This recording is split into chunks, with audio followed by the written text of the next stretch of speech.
steadily spreading around the world. COVID-19 infections have now been confirmed in more than 100 countries and regions. In places like Italy and Iran, infection rates have been rising dramatically every day. But as the pandemic widens, China seems to be getting its own outbreak under control. New infections have dropped significantly, and for days, China has reported 0 new cases outside Hubei province, the epicenter of the outbreak. There have only been a handful of imported cases that officials say were people infected outside the country's borders. So how did China succeed in containing the virus? China has taken one of the most ancient strategies for infectious disease control and rolled out probably the most ambitious and I would say agile and aggressive disease containment effort in history. Bruce Aylward led the team of experts from the World Health Organization that visited China to observe its response to the outbreak. He pointed out some key measures China took that gave it an advantage in the virus fight. One is simply China's misfortune of being the place the coronavirus crisis started. That has become an advantage since it now has the most knowledge and experience in dealing with COVID-19. The first infections were reported in December 2019 in Wuhan, the capital of the central province of Hubei. Many of the first patients had visited this seafood and live animal market, which is believed to be where the virus started spreading. Local authorities have been criticized by Chinese citizens and the central government for not acting quickly enough, and even punishing doctors who first tried to sound the alarm. But once reports of the virus and its spread made headlines, Chinese President Xi Jinping ordered resolute efforts to contain the virus. The government immediately took drastic measures.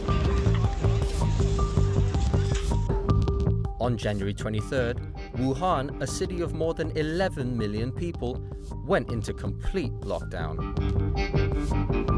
All public transportation stopped. Only cars with special permits were allowed on the streets. People have been blocked from entering or leaving the city by air, rail, or road. Those in the city have been ordered to stay at home. Limiting human interaction has reduced the risk of transmitting the virus, which spreads through moisture droplets, most often expelled when people cough or sneeze. Eventually, 15 other cities in Hubei imposed similar measures, locking down and restricting the movements of more than 60 million people. Fighting the virus became a national priority.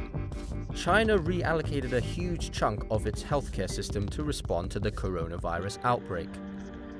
More than 20,000 medical workers from across the country flew into Wuhan and other parts of Hubei province to help treat patients.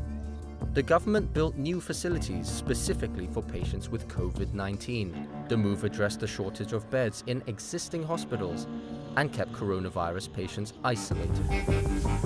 China also took steps to ensure that patients with other illnesses would still get the medicine they needed while under lockdown.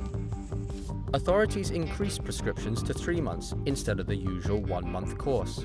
They also allowed prescriptions to be processed online and through the WeChat app, rather than in person.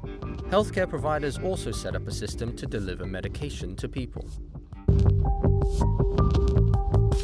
China also made testing and treatment of COVID-19 free of charge. Though many hospitals were flooded with people reporting symptoms such as fever and difficulty breathing, the government covered the cost of testing, even if the results were negative.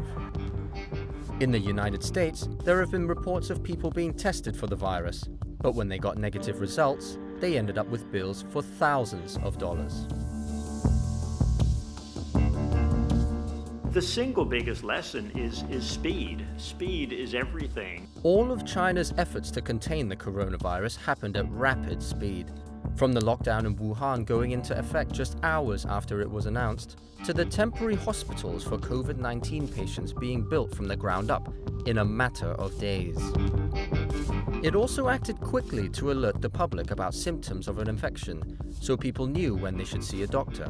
China set up a network of fever hospitals where people could go to be tested, and was quick to isolate confirmed cases and track their close contacts to find the origins of infection clusters. So, as some Western countries now debate their next steps in the pandemic, Today I am officially declaring a national emergency.